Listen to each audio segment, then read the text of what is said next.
साथियों, आज 1 जून 2020 है। आज हम चर्चा करेंगे कोविड-19 की। जैसा कि हमें मालूम है कि आज इस कोविड-19 के संक्रमण से हो रही परेशानियों में आज की स्थिति क्या है। आज पूरे विश्व में 61,50,000 लोग कुल संक्रमितों की संख्या हो चुकी है। इसमें से दुर्भाग्यवश 3,72,000 लोगों की इस कोविड-19 के संक्रमण से मौत भी हो चुकी है। जहां तक हम भारतवर्ष को देखते हैं, अब तक 1,90,000 से अधिक इस महामारी कोविड-19 का शिकार हो चुके हैं और वहां दुर्भाग्य से 5,394 या अधिक की इसमें मृत्यु हो गई है। मैं तो उत्तर प्रदेश में रहता हूं। उत्तर प्रदेश की स्थिति फिर भी तुलनात्मक दृष्टि से कुछ ठीक है। यहां अब तक कोविड-19 से संक्रमित मरीजों की संख्या 7,823 है, जहां दुर्भाग्य से 213 लोगों की मौत हो चुकी है।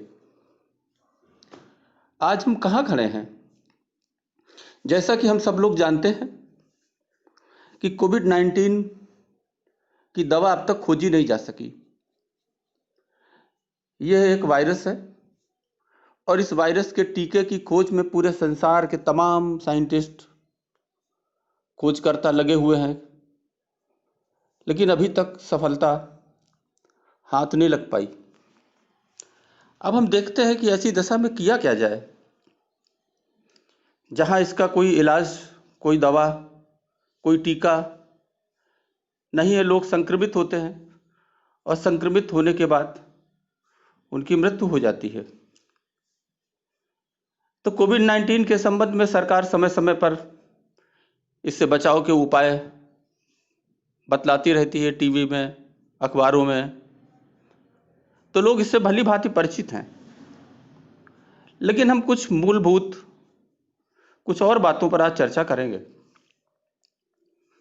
जैसा कि कोविड-19 के विषय में हम क्या कर सकते हैं अपने दिनचर्या, अपने रोज रोज की, अपने खाने पीने की आदतों, जो हमारा घरेलू वातावरण है, जिस वातावरण में हम रहते हैं, इन तमाम बातों में अगर हम एक इनमें दिशा दे सकें तो हो सकता है कि कोविड-19 की लड़ाई कुछ हद तक हम उसको जीत पाएं और सफल हो जाएं और उस लड़ने में हमें मदद मिले।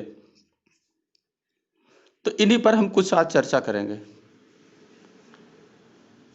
योगा।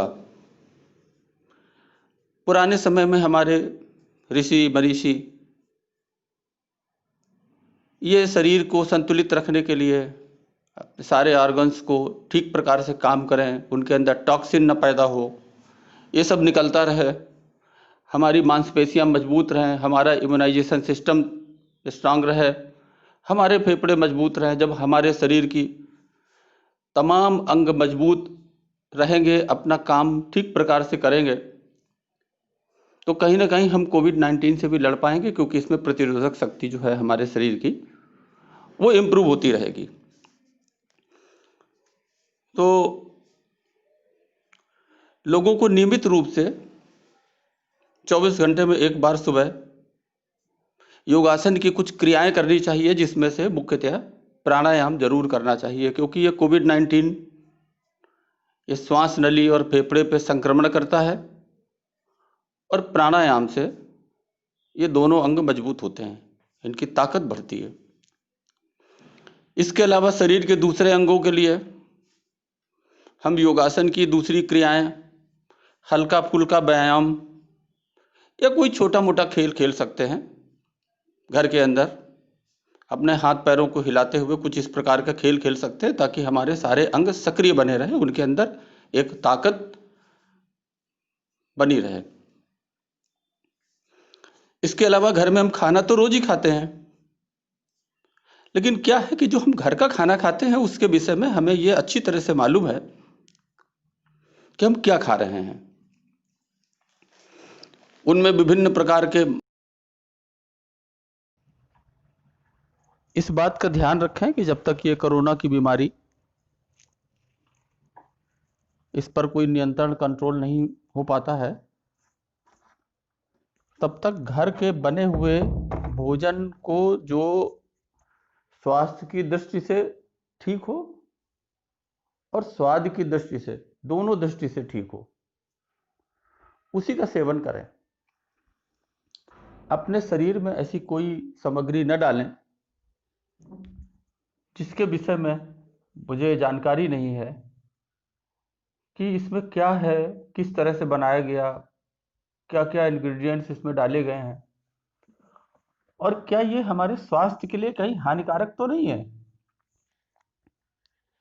दूसरी बात, जहां इसको बनाया गया है,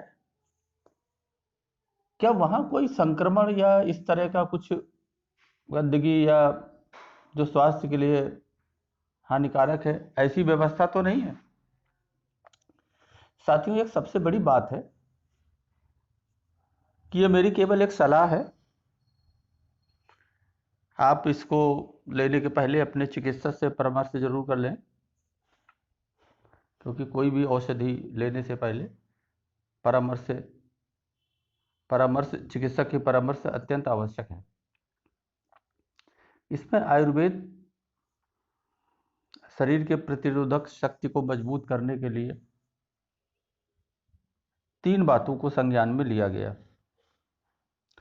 ये 3 वस्तुएं, पहली अश्वगंधा, दूसरी मुलेठी, तीसरी हमारे घर में तुलसी सारे घरों में पाई जाती है, और चौथी है गिलोय। इन चारों को प्रतिदिन एक बार अल्प मात्रा में किसी भी रूप में, पाउडर के रूप में या काढ़े के रूप में, किसी भी रूप में अगर इसको लेंगे तो ये शरीर के प्रतिरोधक शक्ति को मजबूत करेगी।